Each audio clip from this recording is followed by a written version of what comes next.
Naalala ko pala, meron pa pala kaming malagkit. Kaya bago masayang ang malagkit, gagawa natin ng paraan, gagawa natin siyang turon.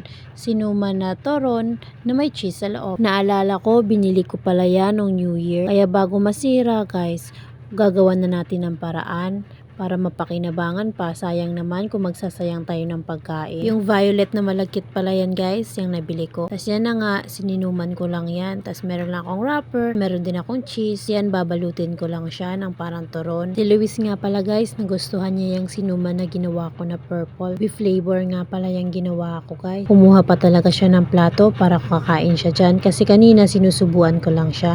Tapos yan na nga, natapos na ako magbalot, piprituhin ko na siya.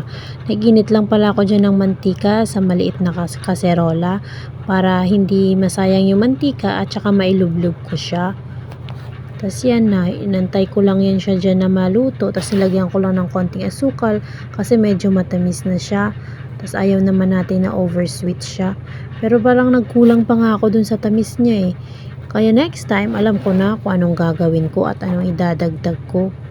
Tapos yan na nga pala yung turon natin, di ba? Looks yummy naman. Ayan, naluto na nga ang ating turon. Masarap yan guys kasi nag-aagaw yung tamis tsaka alat ng cheese. Sarap.